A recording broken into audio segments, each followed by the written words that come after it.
Bismillahirrahmanirrahim. Assalamualaikum warahmatullahi wabarakatuh. Perkenalkan, nama saya Alia Tursina, merupakan salah seorang dosen Fakultas Kedokteran Unisba yang saat ini mengajar di program studi pendidikan dokter di tahap akademik maupun tahap profesi. Saya akan memaparkan mengenai pernyataan diri dosen dalam unjuk kerja Tridharma Perguruan Tinggi yang dikenal dengan PDD UKTPT, khususnya bidang pengajaran.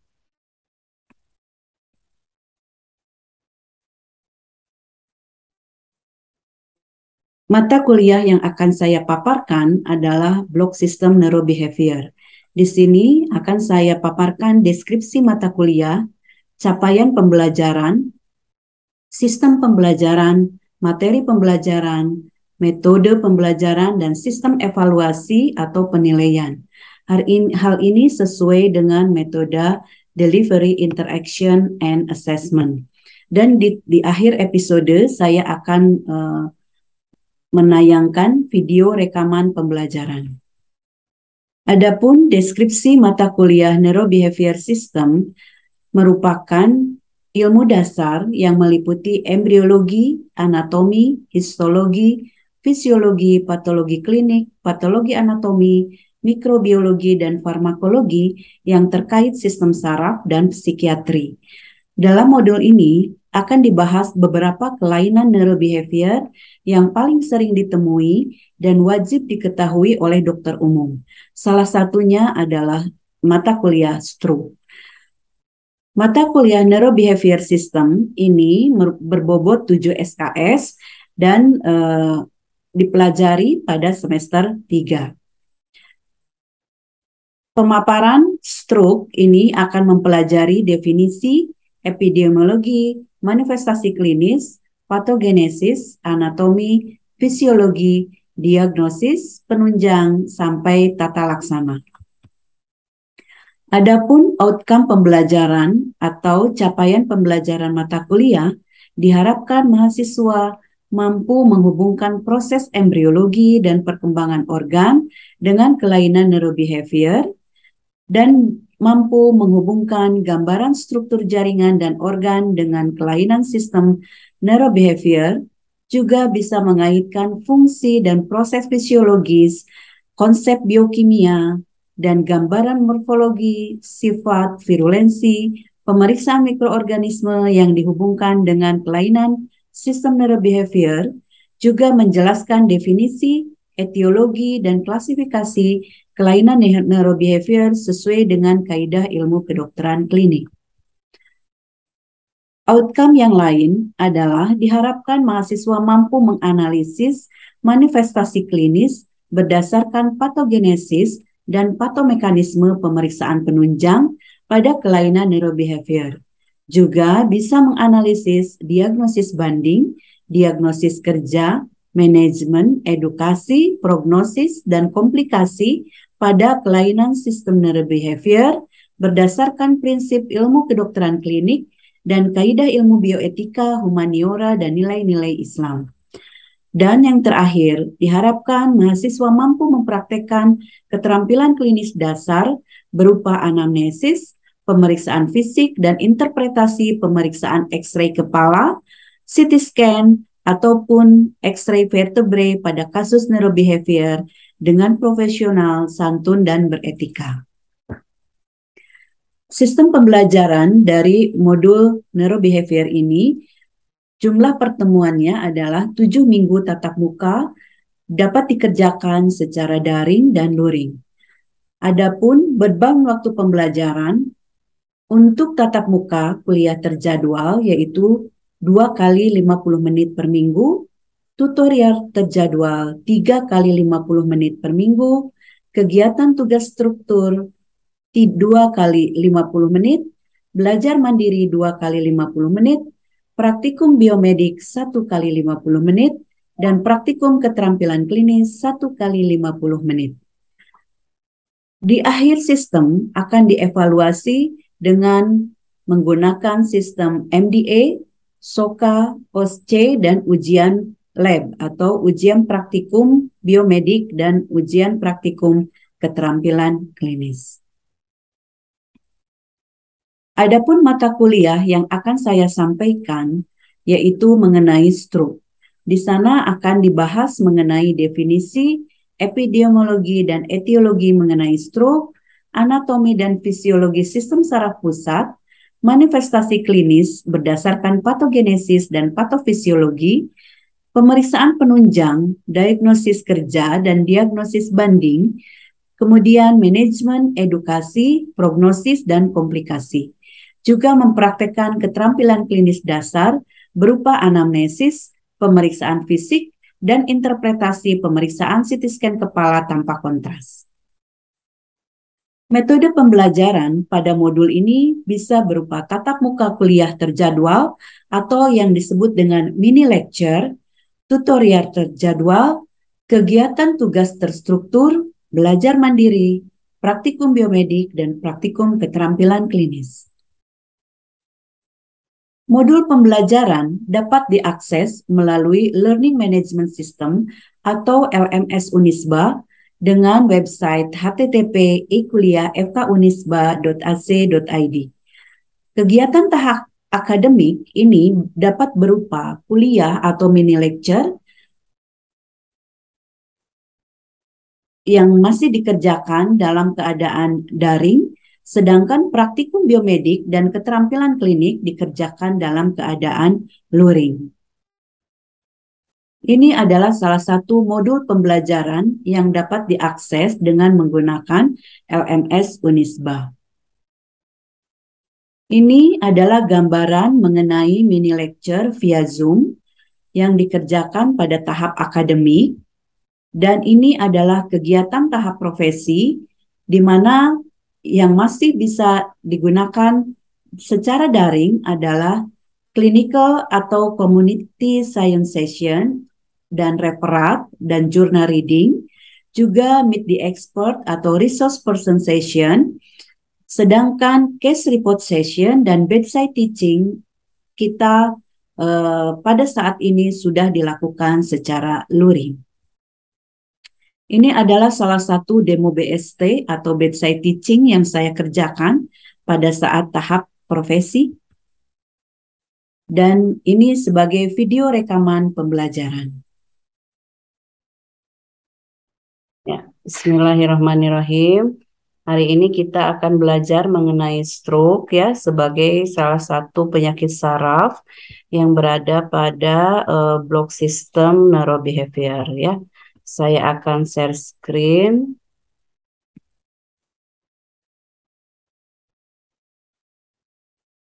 Ya, kita ketahui kalau stroke itu merupakan penyebab kematian dan kecacatan nomor satu di Indonesia. Ya, nah sebetulnya bagaimana sih kondisi stroke di Indonesia ini?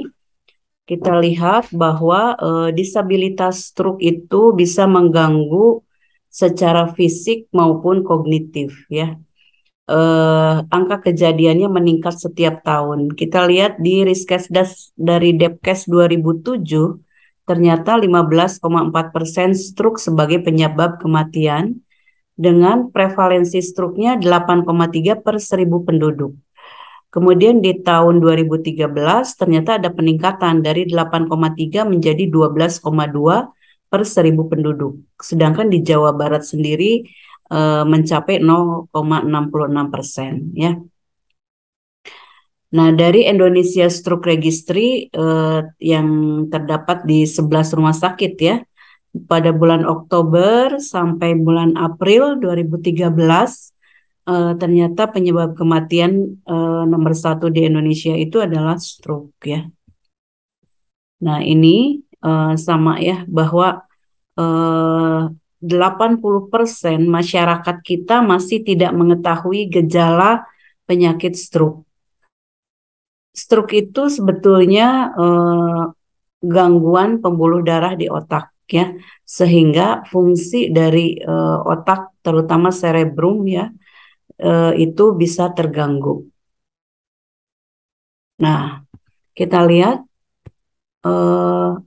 stroke itu merupakan suatu secara awam itu adalah serangan otak yang terjadi mendadak akibat adanya sumbatan. Jadi bisa pembuluh darah otaknya mengalami sumbatan di sini ya, ataupun bisa adanya pecah pembuluh darah otak seperti ini. Dan keduanya bisa menyebabkan kerusakan dan kematian dari sel otak. Ya. Nah, kalau menurut WHO, definisi stroke itu adalah suatu defisit neurologis secara vokal atau global yang terjadi secara mendadak ya dan harus lebih dari 24 jam. Bisa menyebabkan kematian dan penyebabnya adalah gangguan peredaran darah otak ya. Mungkin siapa Nadia ya bisa tahu ya kalau suatu defisit neurologis vokal yang kurang dari 24 jam itu disebutnya apa?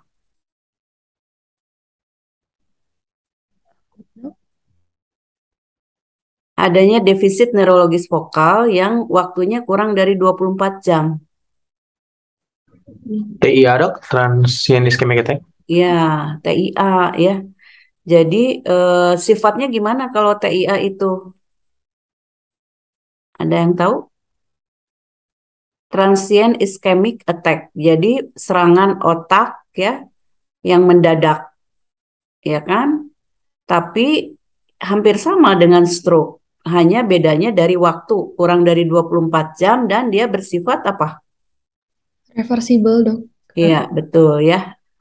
Sifatnya dia reversible. Kalau stroke dia irreversible, sehingga bisa menyebabkan kecacatan ya.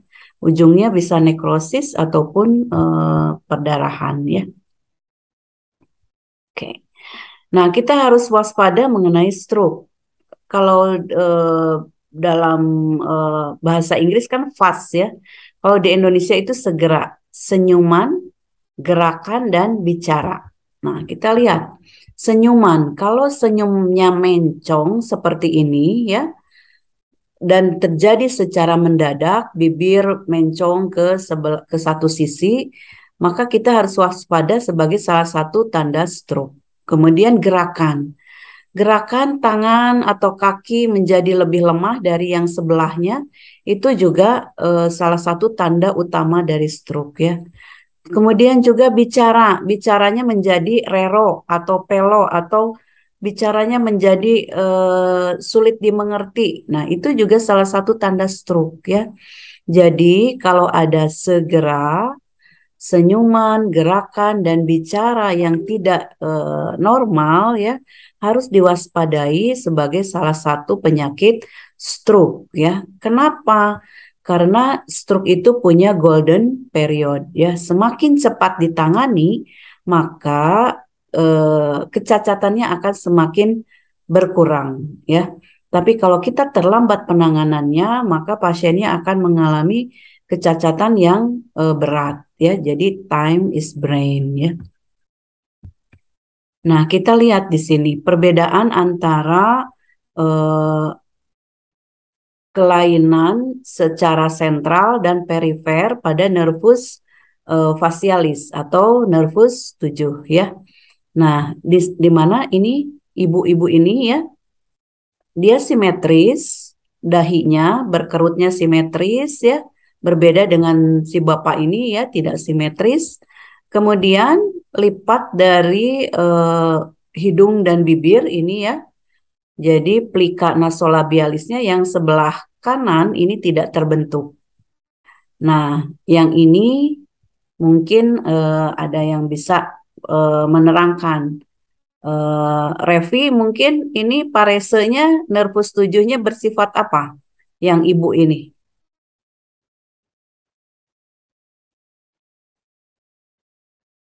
Sentral.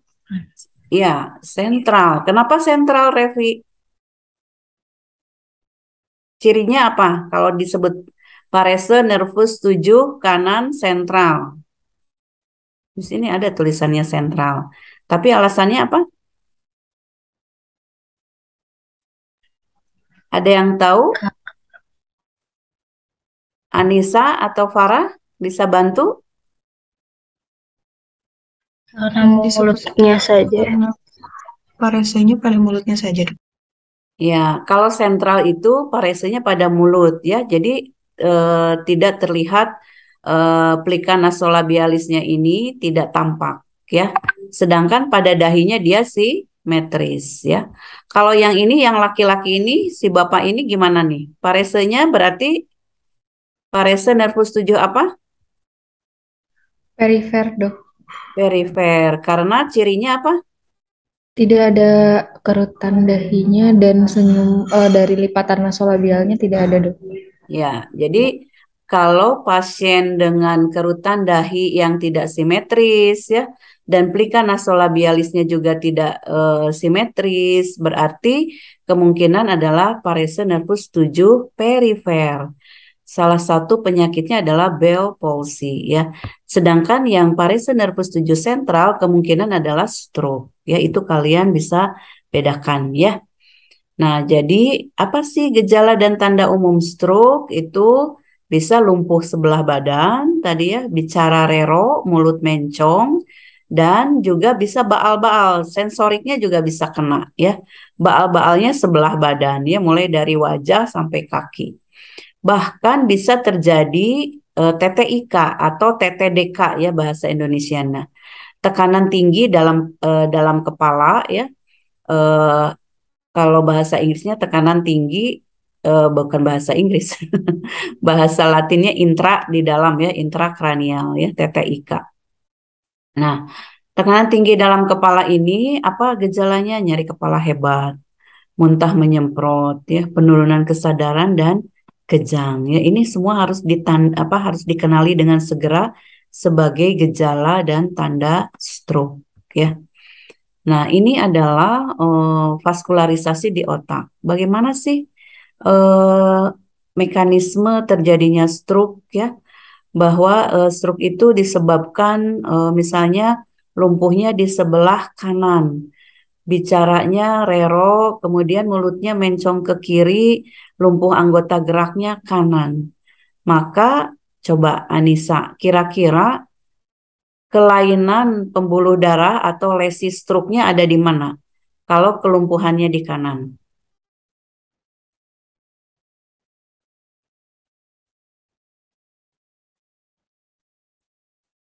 Bisa tahu Di nggak? karotis, Di di karotis apa? Karotis kiri. karotis Ya, siapa yang bisa?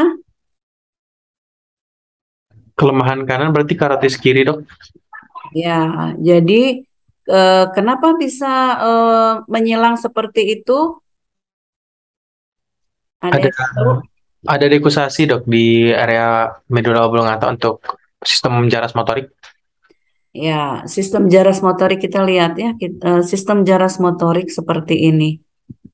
Nah, eh, kalau kita lesinya ada di sebelah, kalau ini adalah gambaran yang kanan, ya. Kalau misalnya lesinya di sebelah kanan, maka kemungkinan kelumpuhannya di kiri. Kenapa? Kita lihat di sini area motorik primer ya. Di area motorik primer ini disebut sistem pathway dari apa? Kortikospinal. Spinal. Kenapa? Kortikospinal karena dia mulainya dari korteks ya sampai ke medula spinalis ya. Jadi disebut kortikospinal. Kalau ini berbicara mengenai hemiparese atau kelumpuhan di kaki dan tangan. Tapi kalau kelumpuhan di wajah disebutnya kortikobulbar. Ya, di sini ada bulbus ya atau brainstem. Nah, untuk wajah kan nervus 7 dan 12 ya yang terganggunya. Yang kita lihat disebutnya jarasnya adalah kortikobulbar. Menyilangnya di mana? Kalau hemiparese dia menyilangnya betul di decussatio pyramidum yang ada di medula oblongata ya. Di sini dia menyilang dari yang kanan ke kiri ya. Begitu pula sebaliknya. Kalau lesinya di sebelah kiri, maka dia akan menyilang ke kanan ya. Sehingga kelumpuhannya tadi ya ada di kanan, maka lesinya atau kerusakan otaknya ada di kiri. Kemudian kalau kortikobulbar itu menyilangnya di mana? Tidak di dekusasio, tapi dia menyilang setinggi nukleusnya, ya. Ya, tetap menyilang, tapi menyilangnya setinggi nukleusnya. Disebut kortikobulbar, ya. Ya, ini sama ya. Ini adalah gambaran dari pathway kortikospinal ya untuk daerah tangan dan kaki. Seperti ini ya. Lebih jelasnya ini masing-masing bagiannya ya setinggi apa gitu ya. Ini adalah potongan setinggi kapsula internal ya. Kalau ini setinggi cerebral peduncle gitu ya. Oke. Ya, mungkin itu yang bisa saya terangkan. Terima kasih adik-adik semua ya. Kalau memang ada pertanyaan bisa dibahas nanti pada saat kita melakukan praktikum ya. Sedikit saya akan share juga bagaimana sih kita harus bisa membaca mengenai CT scan kepala ya. Ya, kita akan coba lihat bagaimana kakak-kakak senior kamu di koasisten membaca CT scan.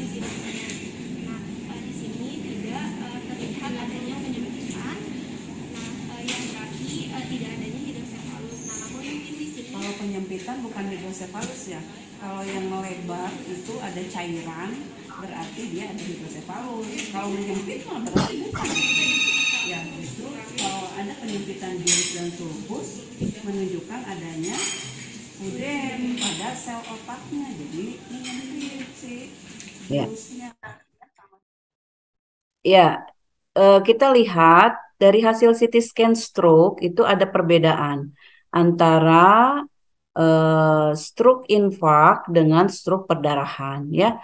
Kalau stroke infark ini lesinya berwarna hitam atau kita sebut hypodensity ya. Jadi stroke-nya disebabkan karena adanya sumbatan pembuluh darah otak ya. Sedangkan kalau ada lesinya berwarna putih atau disebut hyperdensity itu maka terjadinya stroke akibat pecahnya pembuluh darah otak ya. Ada yang mau ditanyakan atau cukup jelas? Insya Allah cukup Jelas, jelas. Dok, insya Allah. Ya, baik. Terima kasih. Mudah-mudahan dengan penjelasan tadi kalian sudah mempunyai bekal pada saat nanti praktek di rumah sakit, bisa membedakan antara stroke ya, bisa menegakkan diagnosis stroke ya, dan menentukan penyebabnya. Apakah itu karena lesi infark ataupun karena lesi perdarahan ya. Billahi taufik wal hidayah. Assalamualaikum warahmatullahi wabarakatuh. Ya, udah deh. Alhamdulillah. Akan gores di kakinya, ya. Sedikit geli ya. Ini refleks Babinski. Ini Babinski.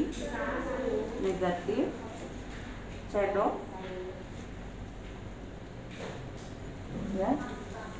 Ini severe. Gordon,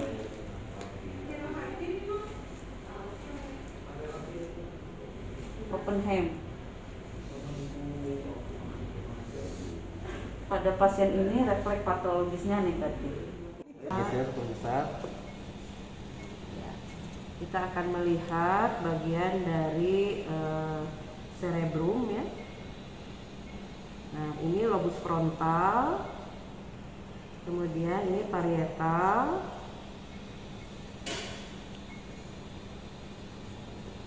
terus ke belakang occipital lobe, tuh occipital, dan ini adalah cerebellum. Kita lihat dari CT scan-nya cerebellum itu yang ini, ya. Kemudian ini ada daerah temporalnya.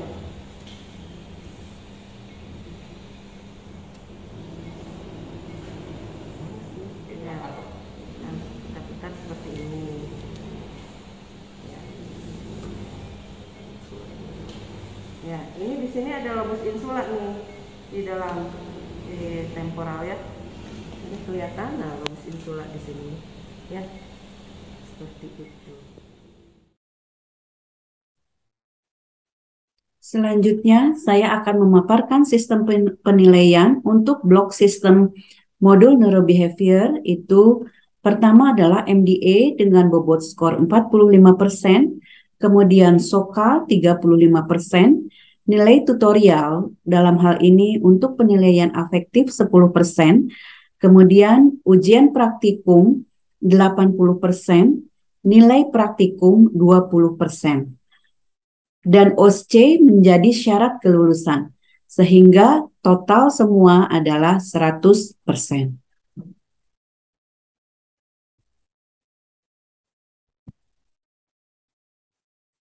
Ini adalah salah satu bentuk ujian pada saat tahap akademik mengenai SOCA yang dilaksanakan secara daring. Seperti ini. Kemudian untuk tahap profesi, sebelumnya mereka masuk harus men-screening, swab antigen, dan COVID mobile merupakan salah satu anjungan teknologi berjalan yang diciptakan oleh para peneliti dosen FK Unisba, dan ini dipakai pada saat screening para dosen, mahasiswa, sivitas akademika, dan masyarakat di sekitar Taman Sari. Dan ini adalah contoh ujian progress test di tahap profesi dan juga ujian OSCE UKM PPD yang sebelumnya dilaksanakan lokal secara daring, kemudian CBT UKM PPD yang berasal dari PNUK secara luring. Terima kasih, itu saja yang bisa saya sampaikan. Billahi taufik wal hidayah. Assalamualaikum warahmatullahi wabarakatuh.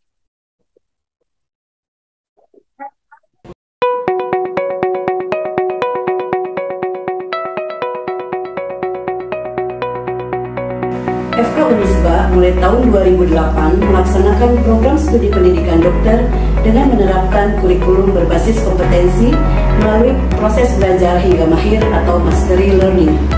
Pendekatan mastery learning dikembangkan pada prinsip belajar orang dewasa yang lebih bersifat self-directed learning, partisipatif, relevan, dan praktis. Melalui pendekatan ini, diharapkan mahasiswa tahap profesi akan dapat menguasai pengetahuan, keterampilan, perilaku, dan etika yang dibutuhkan dalam rangka menjalankan profesi dokter. Adanya pandemi membuat program studi mengalami perubahan metode pembelajaran yaitu secara blended, yaitu dengan daring dan luring. Tentunya seluruh dokter muda sebelum luring atau masuk ke paniteraan di rumah sakit sudah terscreening dengan rapid test swab antigen dengan PCR. Dan pada masing-masing ruang pembelajaran seperti di ruang rawat jalan dan di ruang rawat inap menggunakan APD level 1, sedangkan pembelajaran di instalasi gawat darurat dan kamar operasi menggunakan APD level 2 dan 3.